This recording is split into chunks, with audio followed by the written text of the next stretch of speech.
All participant lines will be in the listen-only mode, and there will be an opportunity for you to ask questions after the presentation concludes.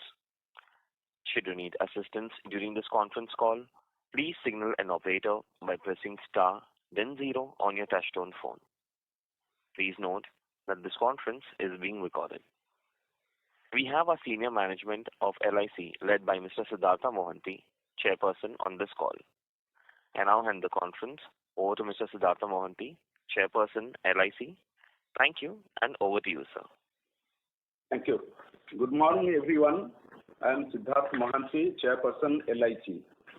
On behalf of the senior management team, I warmly welcome you all to the results and performance update call of Life Insurance Corporation of India for the third quarter and 9 months period ended December 31st, 2023. The results and a presentation can be accessed on our website and on websites of both the stock exchanges, BSE and NSE. Along with me on this call, I have four managing directors, Mr. M. Jagannath, Mr. Tablesh Pandey, Mr. Satpal Bhanu, and Mr. R. Dorai Swamy. Senior officials of the corporation present on this call are Mr. Dinesh Pant, Appointed Actuary and Executive Director, Mr. K.R. Ashok, Executive Director from the Actuarial team, Mr. Sunil Agarwal, CFO from the Finance team, Mr. Ratnakar Patnaik, Executive Director, Investment Front Office and CIO, Mr. K. Sesagiridhar, Executive Director, Investment Back Office from the Investment team, Mr. R. Sudhakar, Executive Director, Marketing and CMO, Mr. Hemant Buch, Executive Director, Bank Assurance, Ms. Manju Bagga, Executive Director, Pension and Group Business, Ms. Anjuvala Purushottam, Executive Director, CRM, Claims, Annuities, Ms. Rachna Khare, Executive Director, CRM, Policy Servicing, and Mr. Sanjay Bajaj, Head Investor Relations. I would like to thank all of you for sparing your valuable time to join this call today and listen to the LIC team. Let me now mention the key business, operational and financial highlights for the first 9 months of the financial year 2023-24. Premium income. For the 9 months ended December 31st, 2023, we have reported a total premium income of INR 3,22,776 crore as compared to the total premium of INR 3,42,244 crore for the corresponding 9 month period of last year ending December 31st, 2022. The individual new business premium income for 9 months FY24 is INR 38,679 crore, and for comparable 9 months FY23 it was INR 38,828 crore. Renewal premium income individual business for 9 months FY24 is INR 1,71,040 crore as compared to INR 1,61,601 crore for 9 months FY23. Therefore, for 9 months ending December 31st, 2023, our total individual premium income, including renewal, is INR 2,09,719 crore as compared to INR 2,0429 crore for 9 months ending December 31st, 2022. As measured by total individual premium, we have grown by 4.64% on year-on-year basis. The group business total premium income for 9 months ended December 31st, 2023 is INR 1,13,057 crore, comparing of new business premium of INR 1,08,796 crore. In comparison, for 9 months ended December 31st, 2022, last year the group business total premium income was INR 1,41,815 crore and comprised new business premium of INR 1,37,240 crore. Therefore, for 9 months ended 31st December 2023, total group premium has declined by 20.28% as compared to similar period of previous. Hence, our overall premium for 9 months ended December 31st, 2023 has registered a decline of 5.69%. Our market share by first year premium income is 58.90% as per IRDAI report for 9 months period ended December 31st, 2023 as compared to 65.38% for the similar 9-month period ended December 31st, 2022. If we were to split this total market share of 58.90% into segment-wise share of individual and group business, we will have a market share of 38.74% in individual business and 72.24% in group business for 9 months ending 31st December 2023. On a comparable basis for 9 months ended 31st December 2022, the respective market share for individual and group business were 40.93 and 78.65%. Therefore, we continue to retain the leadership position in both individual and group business segments in the Indian insurance industry.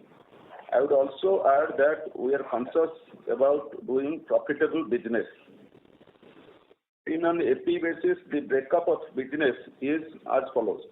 Total annualized premium equivalent APE for 9 months ended 31st December 2023 is INR 35,790 crore, which is comprised of individual AP of INR 23,503 crore and a group AP of INR 12,287 crore. Therefore, on AP basis, the individual business account for 65.67% and group business accounts for 34.33%. Further, of the individual AP, the par business accounts for INR 20,203 crore and non-par amounts to INR 3,299 crore. As you can see, our par share of individual AP is 85.96% and the non-par is 14.04% for 9 months FY24. You will recall that our non-par share for the year ended 31st March 2022 and 31st March 2023 on AP basis within the overall individual business was 7.12% and 8.89% respectively. Further, you will also remember on the last call on November 10th, 2023, we had mentioned about our non-par mix to be 10.76% for H1 of FY24. At this point, I would like to emphasize that our strategy of focusing on changing product mix by launching new non-par products and marketing the same in a focused manner to meet our customer needs is showing results as we had envisaged. While we have shared non-par mix for the period of 3 months, 6 months, 9 months as a disclosure, you can very well arrive at your own estimates of how the successive months and quarters are getting better for us on this aspect since we have been listed. Profit after tax. The profit after tax for the 9 months ended 31st December 2023 was INR 26,913 crore as against INR 22,970 crore for the 9 months ended 31st December 2022. The current 9-month period profit includes the transfer of an amount of INR 21,461 crore net of tax pertaining to the accretions on the available solvency margin from non-par to shareholders account. The amount of 21,461 crore INR comprises of INR 7,692 crore for the quarter ended 31st December 2023 besides INR 6,277 crore and INR 7,492 crore for the quarter ending 30th June 2023 and 30th September 2023 respectively. At this point, I must highlight that the 9-month profit of FY24 is not comparable to the published 9-month profit figures of FY23. Therefore, I will request our CFO, Mr. Sunil Agrawal, to provide details after my opening remarks and before the start of the Q&A session today. VNB and VNB margins. Value of new business is INR 5,938 crore for the 9 months ended December 31st, 2023, as compared to VNB of INR 5,478 crore for the 9 months ended December 31st, 2022. As you can see, the VNB has registered an increase of 8.40% on year-on-year basis. Further, the net VNB margin for the 9 months FY24 is 16.6% as compared to 14.6% for 9 months ended December 31st, 2022. Hence, the VNB margin has expanded by 200 basis points on a year-on-year basis.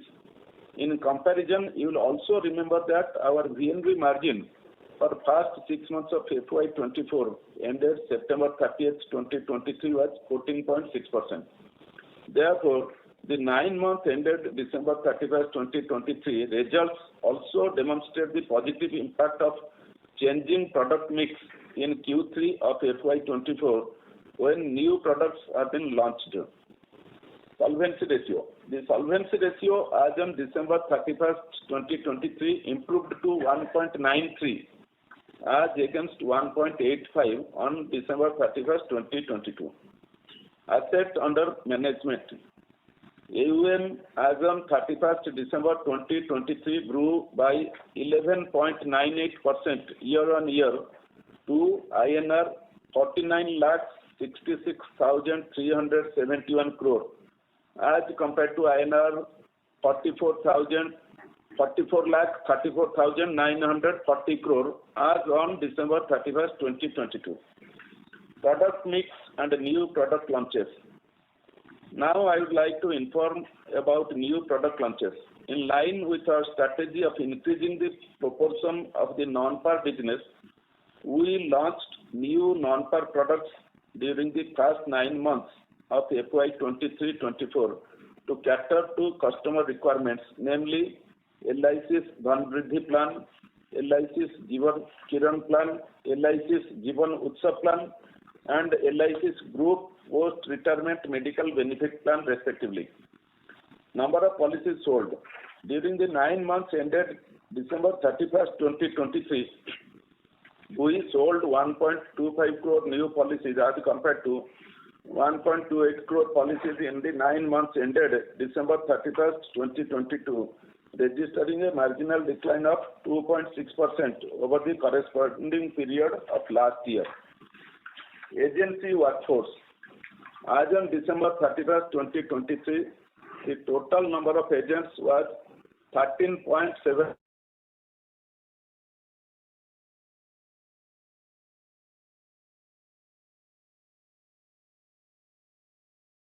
By number of agents as on 31st, 2023 stands at 49.67% as against 52.3% for December 31st, 2022. Therefore, we have a net addition of approximately 51,000 agents in last 1 year.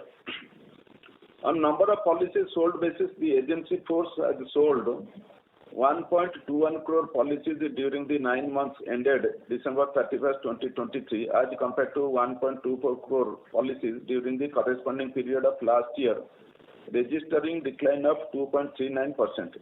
Therefore, more than 96% of our policies for the past 9 months of FY24 were sold by our agency force. Even on premium basis, approximately 96% of new business premium came from our agency channel for 9 months FY24. Contribution of banca and alternate channel. During the 9 months ended December 31st, 2023, other channels, banca and alternate channels, collected new business premium aggregating 1,423 crore, which was 1,355 crore for 9 months ended 31st December 2022, registering a growth of 5.02% on year-on-year basis. With this, the share of banca and alternate channel has increased to 3.69% for 9 month period ended 31st December 2023 as compared to 3.50% for similar period of last year. Our overall expense ratio stands at 15.28% for the 9 months ended December 31st, 2023, as compared to 15.26% for the same period last year. As you can see, the increase was very, very marginal, 2 basis points on year-on-year basis. Persistency. On premium basis, the persistency for 13th, 25th, 37th, 49th and 61st month for 9 months FY24 stands at 78%, 71.92%, 67.28%, 64.92%, 62.40% respectively, as compared to 77.61%, 71.32%, 68.31%, 64.70% and 62.73% respectively for 9 months FY23. On number of policy basis, the persistency for 13th, 25th, 37th, 49th and 61st month for 9 months FY24 stands at 67.22%, 58.59%, 54.80%, 52.01% and 50.23% respectively, as compared to 64.99%, 59.06%, 55.32%, 52.45% and 51.42% respectively for 9 months FY23. Operational efficiency and digital progress. In our digital initiatives through the agent-assisted Ananda app, we have completed 7,84,856 policies through this app during the 9 months ended 31st December 2023, as compared to 5,31,792 policies for the comparable period ending December 31st, 2022, thereby registering a growth of 47.59% on year-on-year basis. I feel very happy to let you know that more and more agents are adopting to do business on Ananda. We had also announced during the last call that we have started a digital transformation project called DIVE, Digital Innovation and Value Enhancement, and that we have taken on board a top reputed international consulting firm for this project. Claims. On the claims front, during 9 months FY24, we have processed 1,38,02,767 number of claims, which includes 1,32,04,597 maturity claims. On an amount basis, during 9 months FY24, maturity claims were INR 1,30,222 crore and the death claims were INR 16,288 crores. On a comparable basis for 9 months FY23, maturity claims were 1,13,936 crore and death claims were INR 17,350 crore. Therefore, the death claims are lower by 6.12% and the maturity claims are higher by 14.29% on a year-on-year basis. In summary, I would like to make 3 points. First, our efforts towards changing our product mix are succeeding and we have been able to increase our non-par share within the individual business to 14.04%, which is a significant increase from 7.12% around the time of our listing. Secondly, we are able to launch products that are competitive, meet customer expectations and the needs of various marketing intermediaries and channels. Finally, our sharp focus on enhancing margins in the business is also yielding results, as is evident in the 200 basis points increase in VNB margin to 16.6% on a year-on-year basis. Before I close my opening remarks, I would like to share that the board has approved an interim dividend of rupees 4 per share in its meeting held on 8th February 2024. We are thankful to our customers, shareholders, employees, agents, marketing channels for their faith and trust in us.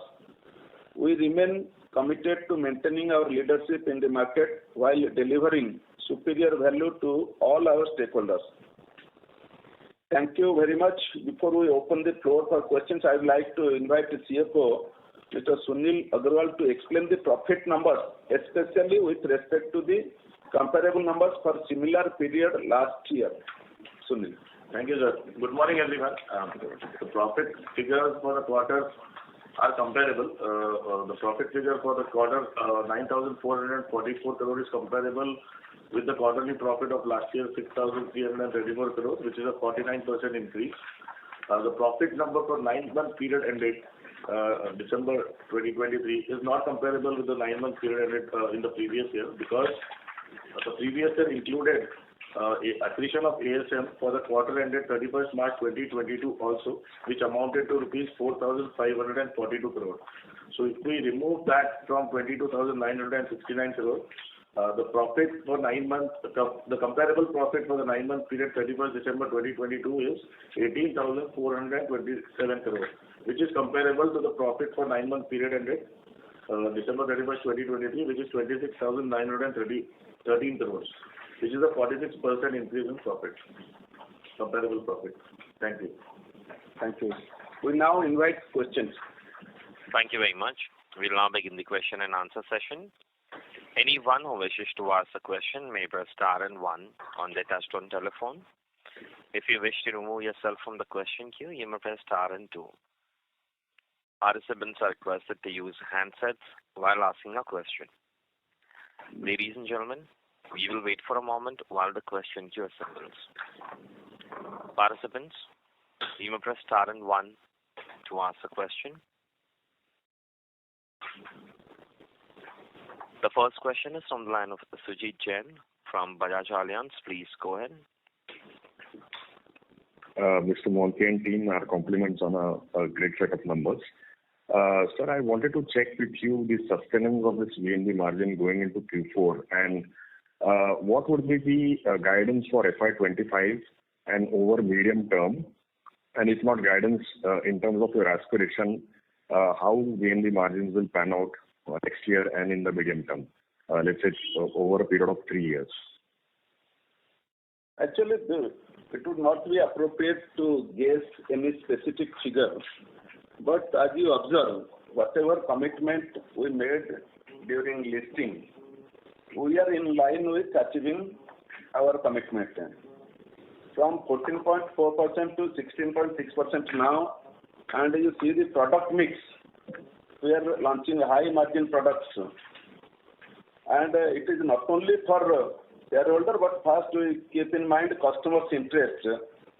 So those products get traction in the market, and in coming days we will continue this effort, and a margin, my sense is it will definitely improve and it will be competitive in the market in coming days. Okay, and you have, sir, mentioned in a variety of your interactions in post-listing about improving on 3 vectors, and in the initial commentary you given the progress on these 3 vectors as well, which is product mix, channel mix, and digital intervention. Specifically on product mix and channel mix, you've given numbers, but directionally, where do you see LIC going in FY25 on these 2 vectors, product mix and channel mix? The product mix, channel mix, you see, already it has shown result. Product mix, new products we have launched, and if you see the share of AP has gone up like substantially, it has gone up, and in coming days also new products which will be launched that will take care of customer as well as all other stakeholders.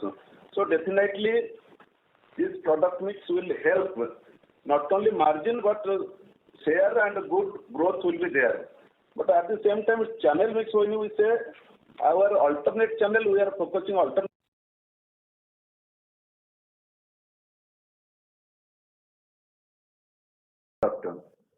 And since there has been directional change and the focus is more on non-par at present, some impact has been there on par. Or TMO will decide. CMO. Yes, as our chairperson put it, there will be some impact on the par side also. At the same time, we are focusing that the different categories of agents are having their specializations and they are actually selling their products. That is why par continues to be the large proportion of business which we are having today. There are very strong plans which are there in par also, which have actually grown. At the same time, during the last year, there were also revisions which were made in some of the plans in the par business, increasing the sum assured and increasing the ticket size in certain cases. So such increases have impacted a little bit of a number of policies in those plans, which have been compensated more than in the non-par side through the non-par products which we have been launched in the recent past. Got it. But sir, given this strategy, can we expect a positive growth to happen in FY24 or growth to come back in FY25 in total APE terms? Or you are okay with not growing as significantly, but mix changing and resulting in the margin?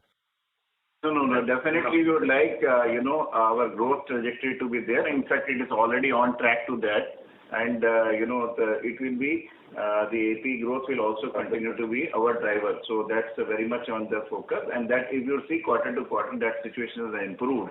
In fact, in the individual side, it is already there is a AP growth which is already there. So if we we are looking forward to having rational margin improvement, VNB improvement, as well as the AP growth. Because without AP growth and the combination of the margin, the overall VNB won't grow. So that direction is very clear for the corporation. We will continue doing it. Okay, sir. Perfect. And last one, just on group business, on overall basis, it has declined for 9 months. Just if you can give a little color on the group business, what led to this decline, whether it is GTL or fund-based business or annuity. Just and your outlook on say GTL or annuity.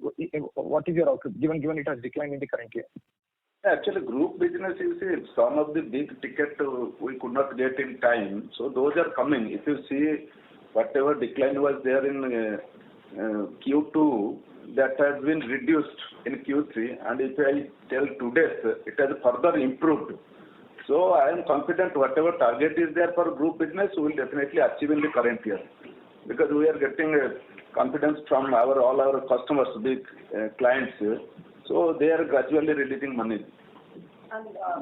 Sir, but this pressure is largely in annuity or GTL or it's more in fund-based business, the moderation in the growth in group? This is Manju looking after this side. So there is definitely a reduction in the funded business, and that is because funded business is a lumpy business, and therefore some premiums which have come last year definitely will not be repeated, but we are looking into more funds from other sources. And as regards GTL business, it has shown a good growth, and annuities are also continuing to show growth. Okay, so the moderation is only because of the fund-based business. The profitable segments like GTL and annuity have grown. Those are growing. Yes. Those are growing. Yeah. Okay, perfect, sir. That's it from my side. Thank you. Thank you, sir. Thank you. Next question is from the line of Ajox from Sundaram Mutual Fund. Please go ahead. Hi, sir. Thanks for the opportunity and congrats on a good set of numbers. Sir, if I just back compute the new business from individual non-par, the new business on the AP side of things, it seems to be a decline Q on Q. Is that what you are getting at?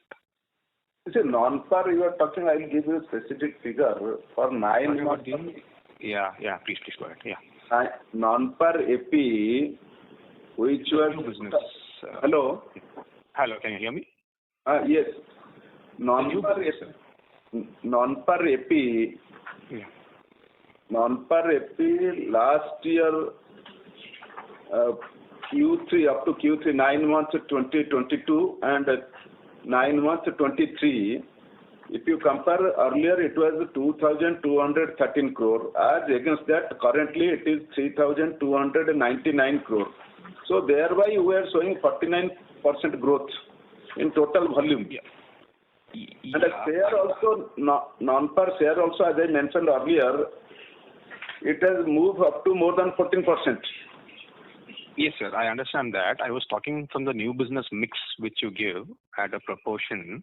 You give the split of new business mix, and I am coming from the other non-par segment.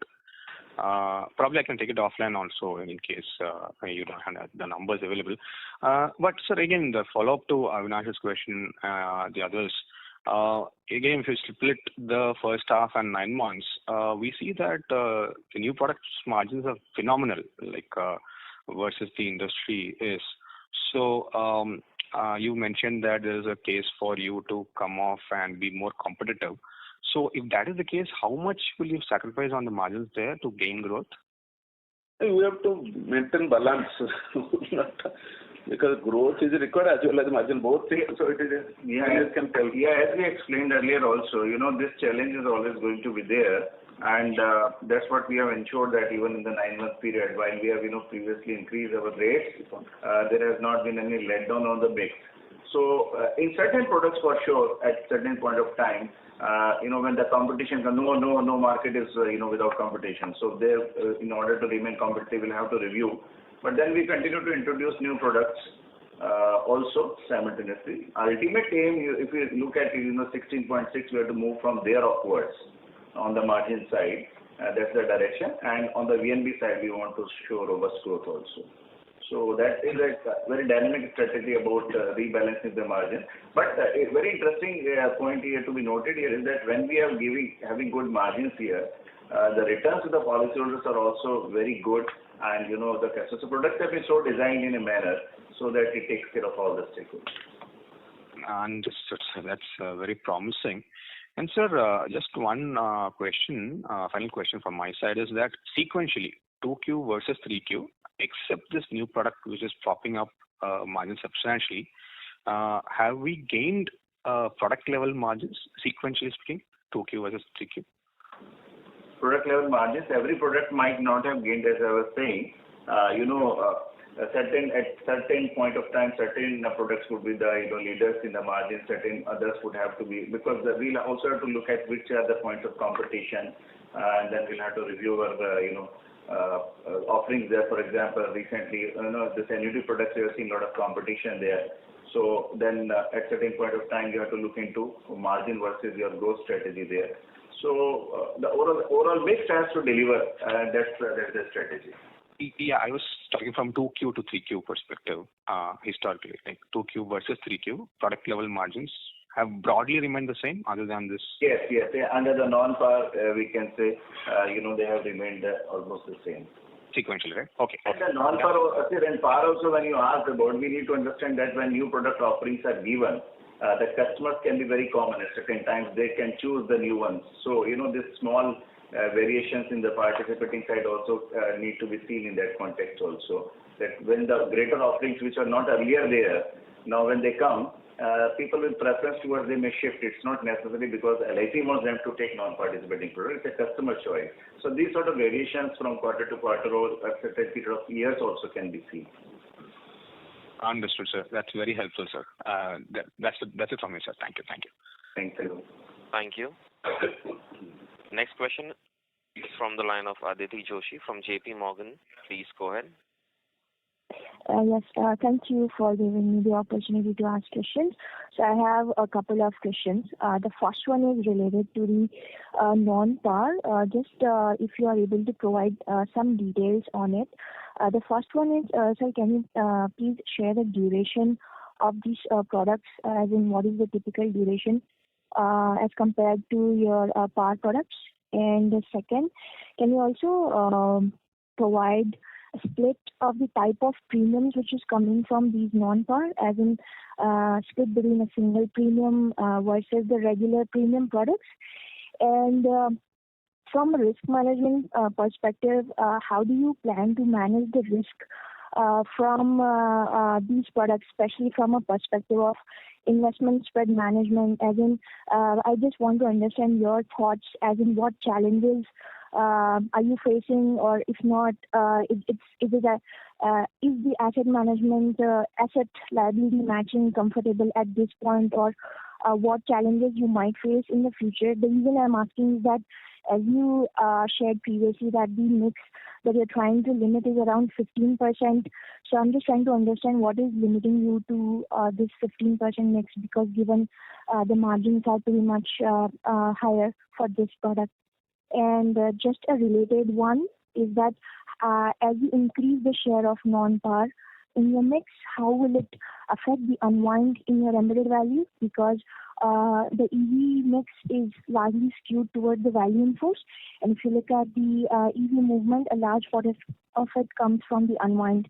So this is the first question.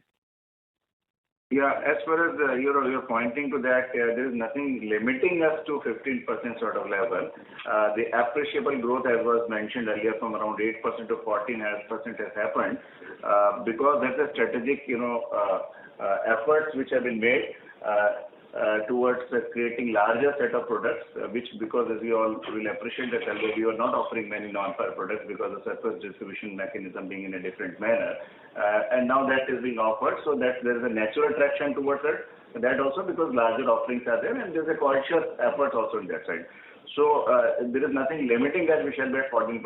Our aim is to provide products which are value addition for and good offerings to the customer, and they will pick and choose, and then automatically we will expect, because the people who are interested in guarantees will move towards non-participating products. People who want discretionary type of benefits will continue to take, and many people will like to take both type of products also, because they would like to guarantees as well as discretionary.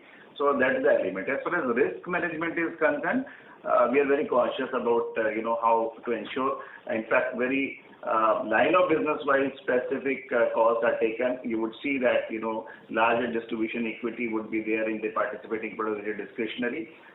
So therefore, annuities are matched by long dated papers. So that where the cash flow matching is actually in tune with the investment assets there. Similarly, for the funds in the non-par side also, the larger proportion, in fact significant proportion, is towards fixed securities, and a very calibrated approach is taken. Their investment market is always full of risk, and our job is to ensure that the proper due risk management is done. So all the policies are in place, all the actions are taken, and we try to ensure that ALM matching takes place, but within that optimization returns can be ensured. So that's a very continuous activity which is undertaken, and which is that's why we are taking line of business wise as well as product wise approach on what should be the backing assets and how should their risk and rewards be decided based on the available opportunities there. Thank you. Aditi, sorry, I'll request to come back for a follow-up question. Okay, sure. Thank you. Thank you. Participants, we'll take the last two questions. The next question is from the line of Nischint Chawathe from Kotak Institutional Equities. Please go ahead. Yeah, thanks for taking my question. I'm looking at your BNB walk, and this is slide 18. And what it suggests is that the impact of product benefits, over a 9 months period, and I know it's not directly comparable, but it's actually down minus 3.6%. And I know we've seen margin expansion, but it's kind of, I'm just trying to understand as to why is it negative? Yeah, this is Ashok. Am I audible now? Yes, sir. Yeah. See, as was mentioned earlier, we have repriced annuities twice during the year. That is one in August and one in February. And that is the main reason why the margin was lower, contributing to a lower margin for the period. Sure. And if I look at the impact of assumptions, right, this is 0.7% in the 9 month period versus 1.9 and 2% in the previous two presentations. So is it something that assumptions have been downgraded as well for this quarter? See, actually, the major part of the assumption is the RFR change, on which we don't have any control. and it's a market-driven number. And the RFR is actually pushing the margins in the down south. And the requirements of the VNB calculation require us to update the latest information into the calculations. And we have updated the mortality element based on the recent experience into it. And that is done sometime in June 23. And these two are the major things that impact the assumption. And just one small question is, if I look at the average policy term, that has gone up from in the non-par segment, has gone up from 16 years to 43 years. What really explains this?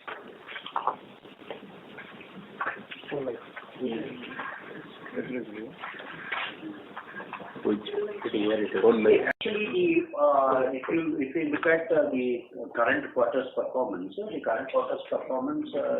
riding on the product called Jim Utsav under non-par. And the average term, because that being a whole life policy, naturally shifts the average non-par savings term up. No, but I'm just trying to see, first half the term was 16, 9 months the term is 43. Probably it means that, your term for Utsav that you sold in the quarter would be like 50, 55. And your average age is something like 32. So, is that how one should think of it? And that's where it goes to like 80 plus as a whole life policy? Yeah, actually, since it is whole life, technically it is full life. So it goes to the end of the... And your assumption would be like 85. Therefore, the projection period will also be till the end of the contract, and that tilts because of the huge number of business that is being done there. It tilts the average term. But this is not the premium paying term; it is a policy term. Policy term. 99 minus. Policy premium paying term, is generally these are limited premium paying products. That's it. Sure. That answers my question. Thank you very much. Thank you. Thank you. Next question is from the line of Supratim Datta from Ambit Capital. Please go ahead. Thanks a lot for the opportunity. So my question is on the hedging mechanism. So could you let us know that, now that non-par has become around 14% of your AP, how are you... Sorry, but your audio is not clear. Can you hear me now? Clear. Yeah. So I wanted to understand the hedging mechanism for your non-par products. How are you hedging the risk now that it has become a substantial part of the book? Yeah, there are 2-3 things to be appreciated. That first of all, as far as non-par annuities are concerned, there's not a great requirement for hedging there because their cash flow management, as long as you can get adequately matching duration long-term bonds which are available, 40-year bonds, for example, they're being there. So to that extent, the reinvestment risk gets hedged because the cash flows coming from the coupons are very well matched to the payouts. As far as you will also another point, as of now, our portfolio in the non-par segment is not that big as proportion to the overall portfolio. But we already have, our derivative policy approved from the board, and we start to roll it out now onwards, so that future cash flows or reinvestment risk can be taken care out of it. As far as the current amount of volumes are there, they don't pose any threat in that context. But we are very conscious about it. Therefore, already the derivative policy is in place, and it will start getting implemented very soon. So just a follow-up on that. So now that you're rolling out the derivative mechanism so that that will come at a cost.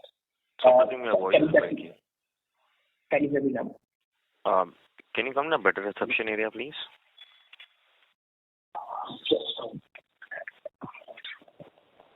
Is that better now? Yes, thank you. Yeah, so I wanted to understand now that you're putting in place this derivative mechanism, how would that impact margins? Because this will come at a cost. Definitely, that's why, we have not gone for it as long as your cash flows, generally derivative would be required largely when there are cash flows are an issue for an insurance company. more pronounced requirement for them. So we want to have that policy in place and make selective utilization of that wherever we need it. Because this is not only about the cost of derivative, but at times when the interest rates go up. So many challenges are there in that also. But the